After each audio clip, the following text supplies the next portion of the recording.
Hello दोस्तों, welcome to our YouTube channel. I hope आप लोग अच्छे होंगे, अपनी पढ़ाई अच्छे से कर रहे होंगे। जैसा कि आपको मालूम ही है कि आपके एग्जाम में सिर्फ कुछ ही दिन बचे हुए हैं, तो आपको अपनी पढ़ाई अच्छे से करना है। आपको पढ़ाई के साथ साथ थोड़ा स्मार्ट वर्क भी करना पड़ेगा। अब स्मार्ट वर्क करने के लिए सबसे जो बेस्ट ऑप्शन रहता है वो रहता है आपका टैग वर्ड्स। बाकी एग्जाम का तो नहीं, लेकिन सीटेट एग्जाम में आपके टैग वर्ड्स बहुत इंपॉर्टेंट रोल करते हैं। पर इसमें दो तीन चीज़ें आपकी अच्छी रहती हैं। पहला तो चीज़ ये है कि आप क्वेश्चन को देख करके फटाक से उसका आंसर टिक कर देंगे। दूसरी चीज़ कि अगर आपने जल्दी आंसर दे दिया है तो आपका टाइम मैनेजमेंट में भी आपको हेल्प करेगा। तो टैग वर्ड्स को बिल्कुल स्किप नहीं करिएगा। अगर आपने अभी तक सीटेट में कुछ भी नहीं पढ़ा है, तो अगर आपने सारे सब्जेक्ट के टैग वर्ड्स को अच्छे से तैयार कर लिया, तब भी आपका एग्जाम क्लियर हो जाएगा बड़े आसानी से। आपके 90 प्लस मार्क्स बड़े आराम से आ जाएंगे। तो आज हम लोग जो डिस्कस करेंगे वो हम लोग डिस्कस करेंगे सीडीपी के टैग वर्ड्स। फिर वन बाय वन आपको मैथ्स के भी देखने को मिलेंगे, ऐसा संस्कृत के भी देखने को मिलेंगे, हिंदी, इंग्लिश, एसएसटी, साइंस, हर सब्जेक्ट के आपको टैग वर्ड्स देखने को मिलेंगे। और आपको मालूम ही है कि सीडीपी में टोटल 30 क्वेश्चन होते हैं, जिसमें से 15 थ्योरी होता है और 15 आपका पेडागोजी होता है। तो देखिए, जो थ्योरी इनके जो फिलोसफर्स थे इन्होंने थ्योरी दिया था, उस पर भी क्या पॉजिटिव वर्ड्स है वो भी मैंने इसमें लिखे हुए हैं। उसके बाद हम लोग डिस्कस करेंगे पॉजिटिव और नेगेटिव वर्ड्स के बारे में। तो वीडियो बड़ी अच्छी रहेगी, तो वीडियो पर बने रहिए। चैनल को सब्सक्राइब कर लिए और वीडियो अच्छी है तो वीडियो को जरूर लाइक करिएगा।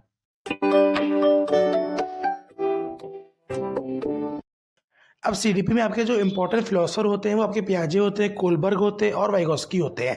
तो इन्होंने क्या क्या पॉजिटिव वर्ड्स दिए थे या इनकी थ्योरी में क्या क्या पॉजिटिव वर्ड थे वो हम लोग देख लेते हैं। तो पहले आते हैं हमें पियाजे। पियाजे सर ने जो अपनी थ्योरी दिया था उसमें इन्होंने बात करी थी आत्म केंद्रित का वार्ता। अगर आपको ऑप्शन में आत्म केंद्रित वार्ता देखने को मिल जाए, खोजकर्ता देखने को मिल जाए, सक्रिय, जिज्ञासु, ज्ञान का निर्माण या नन्हे वैज्ञानिक, ऐसे कोई भी वर्ड आपको देखने को मिल जाए तो वो आपके पॉजिटिव आंसर होंगे। आप उसको टिक करिएगा, आपका आंसर करेक्ट हो जाएगा। पियाजे की थ्योरी थी कॉग्निटिव डेवलपमेंट की थ्योरी थी, यानी संज्ञानात्मक विकास की इनकी थ्योरी थी। इन्होंने बात करी थी कि बच्चा सक्रिय होना चाहिए, बच्चा जिज्ञासु होना चाहिए। बच्चे कैसे होते, बच्चे एक नन्हे वैज्ञानिक होते हैं, बच्चे ज्ञान का निर्माण खुद से ही करे, ये इन्होंने अपनी थ्योरी में बात करी थी। अब आपके अगले वैज्ञानिक है वो हमारे हैं कोलबर्ग। अब कोलबर्ग ने क्या क्या सिद्धांत दिया था? कोलबर्ग ने अपना मोरल डेवलपमेंट का इन्होंने थ्योरी दिया था। इन्होंने अपने सिद्धांत में नैतिकता की बात करी थी। तो अगर कोलबर्ग पे कोई क्वेश्चन आया और उस पर नैतिक तर्कना के बारे में लिखा हुआ है तो वो आपका ऑप्शन पॉजिटिव रहेगा, आप उसको टिक करिएगा, वो आपका क्या होगा, सही होगा। अगले फिलोसफर हमारे हैं वो हमारे हैं वैगोस्की। अब वैगोस्की ने कहा था अपनी थ्योरी में व्यक्तिक वार्ता की बात करी थी, इन्होंने समाज के बारे में बात करा था, इन्होंने परस्पर अंतक्रिया की बात करी थी और सामाजिक योगदान की बात करी थी। अब वैगोस्की ने थ्योरी क्या की दिया था? वैगोस्की ने आपके सामाजिक सांस्कृतिक सिद्धांत दिया था। इन्होंने कहा था कि बच्चा समाज में रहकर ज्ञान का निर्माण करता है, बच्चा समाज के द्वारा ही ज्ञान को प्राप्त करता है, यानी बच्चे और समाज में एक सामाजिक अंतक्रिया देखने को मिलती है। तो ऐसे वर्ड आपको देखने को मिल जाए तो वो आपके ऑप्शन क्या होंगे, करेक्ट होंगे, आप उसको टिक करिएगा, आपको पूरे मार्क्स मिलेंगे। अगर विकास के ऊपर क्वेश्चन आ जाए तो विकास में अगर आपको देखने को मिले निरंतर शब्द या सामान्य से विशिष्ट, ये आपके पॉजिटिव वर्ड है, आप उसको टिक करिएगा, आपका सही हो जाएंगे। अब बात आती है बुद्धि। अब बुद्धि के बारे में यानी इंटेलिजेंस के बारे में, तो इंटेलिजेंस की बहुत सारी थ्योरी आई थी, लेकिन जो सबसे फेमस थ्योरी है वो हमारी गार्डनर की थ्योरी है। गार्डनर ने थ्योरी दिया था बहुआयामी बुद्धि की बात उन्होंने करी थी, यानी मल्टी इंटेलिजेंस की उन्होंने बात करी थी। अगर क्वेश्चन में आपको बुद्धि से रिलेटेड बहुआयामी देखने को मिल जाए या समुच्च या समूह देखने को मिल जाए, ये सब पर्यायवाची हैं, ऐसे कोई भी वर्ड आपको देखने को मिल जाए वो आपके पॉजिटिव आंसर होंगे। अब बात कर लेते हैं हम लोग संवेग और संज्ञान के बारे में। देखिए, संवेग और संज्ञान में आपको अनसंबंधित अगर वर्ड देखने को मिल जाए वो आपका पॉजिटिव है, लेकिन कई बार क्वेश्चन थोड़ा सा अपर लेवल का बनता है, उसमें पूछ लेता है कि जो अंत संबंधित वो कैसी होती हैं, यूनि डायरेक्शनल होती हैं या बाई डायरेक्शनल होती हैं। तो ऐसा क्वेश्चन एक बार पूछ चुका है, तो आपको ध्यान रखना है कि वो कैसी होती हैं, बाई डायरेक्शनल होती हैं, यूनि डायरेक्शनल आपकी नहीं होती हैं। अब हम लोग बात कर लेते हैं पॉजिटिव और नेगेटिव वर्ड के बारे में। तो देखिए, एक तरफ लिखे हुए पॉजिटिव्स, एक तरफ लिखे हुए नेगेटिव। देखिए, पॉजिटिव और नेगेटिव में आपको ध्यान ये रखना होता है कि क्वेश्चन कैसा पूछ रहा है। अगर क्वेश्चन पॉजिटिव वे में पूछ रहा है तो आपको पॉजिटिव आंसर को टिक करना है, तो उसके लिए आपको पॉजिटिव टैग वर्ड को देखना पड़ेगा। अगर क्वेश्चन नेगेटिव वे में है, यानी क्वेश्चन अगर नेगेटिव में है, तो आपको नेगेटिव टैग वर्ड को ध्यान में रखते हुए क्वेश्चन को टिक करना है। जैसा कि मैं आपको एग्जांपल दूं कि मान लो क्वेश्चन लिखा हुआ है विकास के लिए कौन सा कथन सही है, तो ये आपका सही है पूछ रहा है, नहीं पॉजिटिव पूछ रहा है, तो आपको पॉजिटिव टैग वर्ड को देखना है। अगर क्वेश्चन इसी का उल्टा बने कि विकास के लिए कौन सा कथन सही नहीं है, तो ये नेगेटिव पूछ रहा है, तो आपको नेगेटिव ध्यान में रखते हुए चलना है। कुल मिला के बात ये है कि क्वेश्चन अगर पॉजिटिव में है तो पॉजिटिव टैग वर्ड को टिक करना है, जिस ऑप्शन में पॉजिटिव टैग वर्ड है उसको टिक करना है, और अगर क्वेश्चन नेगेटिव में है तो जिस ऑप्शन में नेगेटिव टैग वर्ड है उसको आपको टिक करना है। पॉजिटिव क्वेश्चन में नेगेटिव वाले टाइप वर्ड को काटना होता है, लेकिन नेगेटिव क्वेश्चन में पॉजिटिव वाले टाइप वर्ड को काटना होता है। तो आप लोग अच्छे से ध्यान रखिए पॉजिटिव और नेगेटिव के बारे में। अगर क्वेश्चन पॉजिटिव है तो पॉजिटिव को टिक करना है, नेगेटिव नेगेटिव टिक करना है। मैं बार बार इसलिए कह रहा हूँ कि आपको बिल्कुल ध्यान हो जाए, बिल्कुल क्लियरिटी रहे, क्योंकि टैग वर्ड अगर आपने अच्छे से तैयार कर लिया तो आपको पीवाईक्यू क्वेश्चंस में भी और एग्जाम हॉल में भी आपको बहुत सारा इसका बेनिफिट देखने को मिलेगा। आपका टाइम मैनेजमेंट में ये बहुत हेल्प करेगा। आप ऑप्शन को पूरा पढ़े बिना भी उसको टिक करके अपने नंबर को गेन कर सकते हैं। अगर आपने इस में कुछ भी नहीं पढ़ा तो भी आप पढ़े इसके आसानी से क्लियर कर सकते हैं, क्योंकि मैंने अपनी तैयारी में इससे बहुत सारी हेल्प ली थी। तो पॉजिटिव वर्ड में पहला वर्ड आपका जो है वो हमारा था सक्रिय, यानी बच्चा कैसा होना चाहिए, एक्टिव होना चाहिए, सक्रिय होना चाहिए। फिर आता हमारा सहभागिता, यानी बच्चा ग्रुप में सहभागी होकर के कार्य करे, सहभागिता से कैसा करे, कार्य करे। अगला हमारा पॉइंट है वो है बाल केंद्रित, यानी जो आपका शिक्षा या क्लासरूम या आपका जो स्कूल है वो कैसा होना चाहिए, बाल केंद्रित होना चाहिए, यानी चिल्ड्रन मतलब कि चाइल्ड सेंटर्ड होना चाहिए, ना कि टीचर सेंटर्ड होना चाहिए। शिक्षक केंद्रित नहीं, चाइल्ड यानी बाल केंद्रित होना चाहिए आपका स्कूल या आपका क्लासरूम। फिर हमारा अगला पॉइंट लिखा है समावेशी शिक्षा। ये बहुत इंपॉर्टेंट या बहुत पॉजिटिव वर्ड होता है समावेशी शिक्षा के बारे में।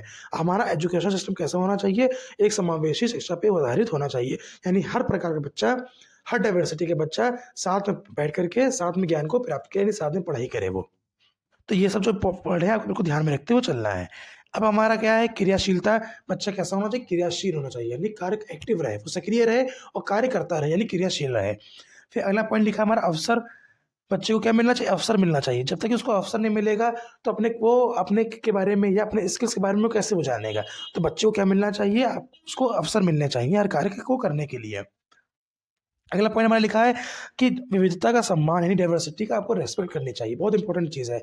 आपको जब भी आप सीडीपी के बारे में पढ़ोगे, जब भी आप टीचिंग लाइन में होगे तो आपको ध्यान रहना कि डाइवर्सिटी आपको रेस्पेक्ट देनी है, विविधता को आपको सम्मान देना है। चाहे वो डाइवर्सिटी आपकी डिसेबिलिटी में हो या डाइवर्सिटी आपका बच्चा कोई पढ़ने में तेज़ है, कोई बच्चा का पढ़ने में नहीं तेज़ है, तो ये भी डाइवर्सिटी होती है। तो हर डाइवर्सिटी के बच्चे को आपको सम्मान देना चाहिए, उनकी कमियों को जानना चाहिए और उनकी कमियों को दूर करना चाहिए।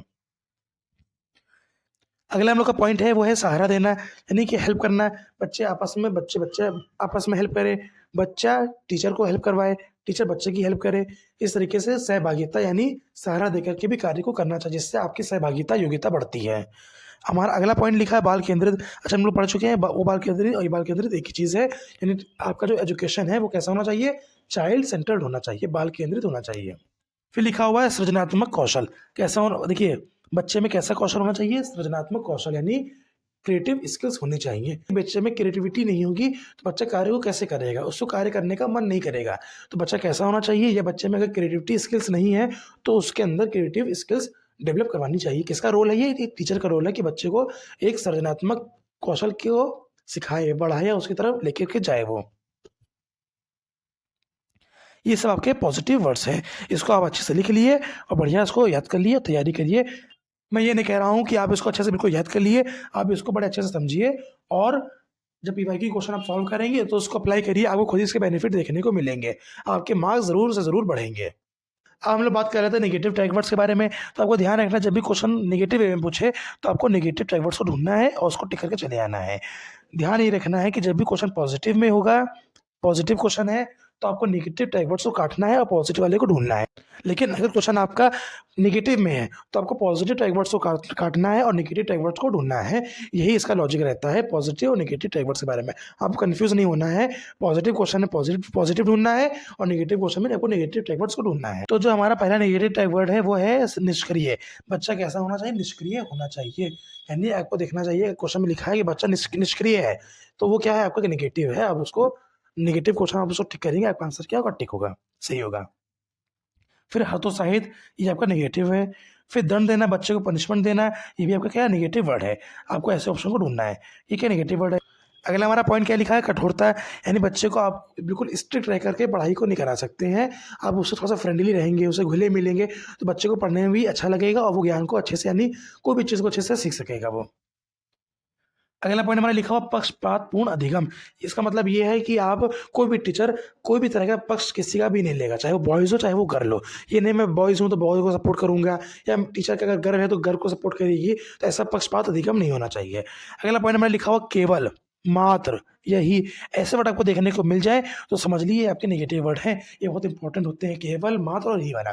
जैसा कि क्वेश्चन अगर पूछे आपसे कि मूल्यांकन के लिए केवल पेन और पेपर मोड ही कार्य करता है, तो ये आपका क्या गलत हो जाएगा। क्वेश्चन अगर आपका लिखा हो कि मूल्यांकन के लिए मात्र पेन और पेपर मोड ही कार्य करता है, तो भी आपका क्या है, वो गलत है। अगर क्वेश्चन लिखा हो कि मूल्यांकन के लिए पेन और पेपर मोड ही कार्य करता है, तो भी क्या है, वो गलत है। अगला हमारा पॉइंट लिखा हुआ है याद, रटना, कंठस्थ करना। ये आपके नेगेटिव वर्ड्स हैं। आप बच्चे को रटा नहीं सकते हो, आप उसको समझाओ, उसको समझ के याद कराओ। जैसे कि मैं आपको टैग वर्ड्स करा रहा हूँ, तो आप इसको रटिए ना, आप इसको अच्छे से समझिए और फिर के क्वेश्चन में इसको अप्लाई करिए। आपको अपने आप याद भी हो जाएंगे और आप इसका प्रैक्टिकल भी यानी प्रैक्टिस भी कर लेंगे इस चीज़ पर। तो याद, रटना, ये कंठस्थ कराना, ये आपके नेगेटिव वर्ड्स हैं। अगला पर लिखा हुआ तुलना करना, भेदभाव करना, ये भी आपके नेगेटिव है।